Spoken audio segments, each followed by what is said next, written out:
கிறிஸ ஸ்கூலுக்கு கூட்டிட்டு போறாங்க. அங்க அஜயோட அப்பா வைக்கிற டெஸ்ட்ல பாஸ் ஆறாளான்னு சொல்லிட்டு பார்க்குறாங்க. அதாவது ஒரு பையனுக்கு அடிபட்டுச்சுன்னா, இவன் போய் காப்பாத்துறானா அப்படின்ற மாதிரி டெஸ்ட் வைக்கிறாங்க. ஸோ அவன் கிறிஷ் நல்லபடியா நடந்துக்கிட்டதுனால, இப்ப என்ன பண்றாங்க அப்படின்னா, ஆ கிறிஷ் மேல குடுத்த கேஸ வாபஸ் வாங்கிர்றாங்க. ஸோ இப்ப கிறிஷோட அம்மாகிட்ட எப்படியாவது பேசணும். அவங்க அம்மாவ கூட சேர்த்து வைக்கணும்னு சொல்லிட்டு மீனா நினைக்கிறாங்க. ஏன் அப்படின்னா, அம்மா இல்லாத பையன் எப்படி வளரும் அப்படின்னு முத்துவ பார்த்து தெரிஞ்சுக்கலாம். அதனால தான் எப்படியாவது கிறிஷோட அம்மாவ இங்க வர வைக்கணும். அவங்களுக்கு என்ன கஷ்டம்? வெளிநாட்ல போய் சம்பாதிக்கிற அளவுக்கு என்ன பண்ணணும் அப்படின்னு என்ன வேண்டியது இருக்கு அப்படிங்கிறத கேட்கணும் அப்படின்னு சொல்லிட்டு மீனா நினைக்கிறாங்க. உடனே அந்த மேனேஜர் கிட்ட டெய்லியுமே நானு பூ குடுக்குறதுக்கு வருவேன் சார். அப்ப நான் கிறிஷ டெய்லி கூட்டிட்டு விடட்டுமா?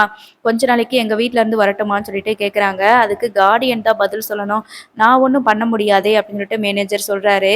அதுக்கப்புறமா அவங்க எப்ப பார்த்தாலும் எங்க வீட்ல கொண்டு வந்து விட்டுருங்க அப்படின்னு தான் சொல்லிட்டு இருக்கிறாங்க. ஆனா அவங்க வீட்டுக்கு போக மாட்டேன் அப்படின்னு சொல்றான் சார். ஒருவேள மறுபடியும் எங்கேயாவது ஓடிட்டா என்ன சார் பண்றது? அதனால தான் சார் நான் கேட்கிறேன். வேணும்னா நீங்க அவங்க அம்மா கிட்ட கொஞ்சம் பேசி பாருங்களேன் அப்படின்னு சொல்றாங்க. அவங்க அம்மா பத்தின டீட்டெயில் எதுவுமே எனக்கு தெரியாதே. அவங்க துபாய்ல இருக்கிறதா தான் சொன்னாங்க. மத்தபடி எந்த அட்ரஸும் எனக்கு தெரியாதே அப்படின்ற மாரி சொல்றாங்க. இவனுக்கு ஒரு பாட்டி இருக்கு சார். அவங்கள பத்தி ஏதாவது தெரியுமான்னு சொல்லி கேட்கும்போது, அப்படியா? இவனுக்கு யாருமே இல்ல. நான் ஃபாரின்ல இருக்கேன். இவங்க என்னோட ஃப்ரெண்டு, கார்டியன் அப்படின்னு சொல்லி தானே சொன்னாங்க. அப்படின்ற மாரி சொல்றாங்க.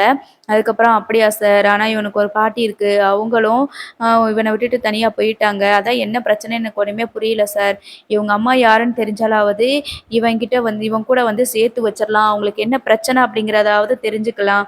ஆனா அவங்க யார்கிட்டயும் பேசவே மாட்டேங்கிறாங்க. இப்போ கிருஷ எப்படியாவது இந்த பிரச்சனையில இருந்து வெளியில கொண்டு வர்றதுக்கு நானும் அவரும் தான் அவ்வளோ கஷ்டப்பட்டுருக்கோம். ஆனா எல்லாமே கிறிஷ்காக தான் பண்ணோம். அத நான் சொல்லி காட்டல. இருந்தாலும் ஒரு அம்மாவா அவங்க இதுவரைக்கும் கிறிஷ பார்க்க கூட இல்லன்னு நினைக்கும்போது ரொம்ப வருத்தமா இருக்கு. அதே சமயத்துல சந்தேகமாவும் இருக்குது. அதனால தான் சார் நான் கேட்கிறேன் அப்படின்னு சொல்லி சொல்றாங்க. கண்டிப்பா அவங்க அம்மா பத்தின டீட்டெயில் ஏதாவது அந்த கார்டியன் மகேஸ்வரி கிட்ட நான் கேட்கிறேன் அப்படின்னு சொல்லியிருக்காங்க. அதுக்கப்புறமா சரிங்க சார் ரொம்ப நன்றி. இன்னைக்கு கிறிஷ் இங்க இருக்கட்டும். சாயங்காலம் நான் கூப்பிட்டுக்கிறேன். நீங்க அதுக்கு முன்னாடி அவங்க அம்மா கிட்ட பேசி சொல்லுங்க சார் அப்படின்னு சொல்லிட்டு போயிடுறாங்க. ஸோ வெளியில கிளம்பும்போது உடனே மேடம் ஒரு நிமிஷம் நில்லுங்கன்னு சொல்லிட்டு கிறிஸ் அவங்க அம்மா கிட்ட ஒரு நாள் என் ஃபோனை வாங்கி ஃபோன்ல பேசினா. நீ கூட்டிட்டு போங்கன்னு சொல்லி சொன்னா. அந்த நம்பரை நான் சேவ் பண்ணி வச்சிருக்கிறேன். உங்களுக்கு வேணும்னா அந்த நம்பர நான் தாரேன் அப்படின்னு சொல்லிட்டு சொல்றாங்க. ஸோ அந்த நம்பர குடுங்க சார். ரொம்ப நல்லது சார். அந்த நம்பர குடுங்கன்னு சொல்லிட்டு மீனா வாங்கும்போது, அந்த நம்பர பார்த்தீங்கன்னா, அது ரோகிணியோட நம்பரா இருக்குது. என்னது இது ரோகிணியோட நம்பர் வருது அப்படின்னு சொல்லிட்டு ரொம்பவே ஒரு குழப்பத்துல இருக்கிறாங்க.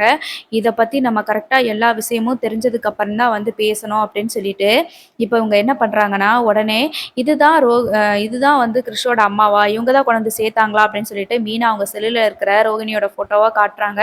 ஆமா இவங்கள தெரியுமா உங்களுக்கு? அப்படின்னு சொல்லி கேட்குறாங்க. இல்ல சார் தெரியும். இவங்க தான் சேர்த்தாங்களா? அப்படின்னு சொல்லி சொல்றாங்க. கண்டிப்பா தெரியும். நல்லாவே தெரியும். இவங்க தான் சேர்த்தாங்க. இவங்க தான் கிறிஷோட அம்மா அப்படின்னு சொல்லி சொல்லிர்றாங்க. சரி இந்த விஷயத்த இப்படியே விடக்கூடாது. கிறிஷ சொல்லக்கூடாதுன்னு மிரட்டி வச்சிருப்பாங்க போல இருக்குது. எதுவா இருந்தாலும் நம்ம ஆதாரத்தோட தான் பேசணும். ஃபர்ஸ்ட்டு இந்த மகேஸ்வரிய பிடிச்சா எல்லா உண்மையும் வெளியில வந்துரும் அப்படின்னு சொல்லிட்டு நினைக்கிறாங்க. முதல்ல இத நினைச்சு ரொம்ப புலம்பி அழுதுட்டு இருக்கிறாங்க. பைக்ல போகும்போது கூட யோசிச்சுட்டே இருக்கிறாங்க.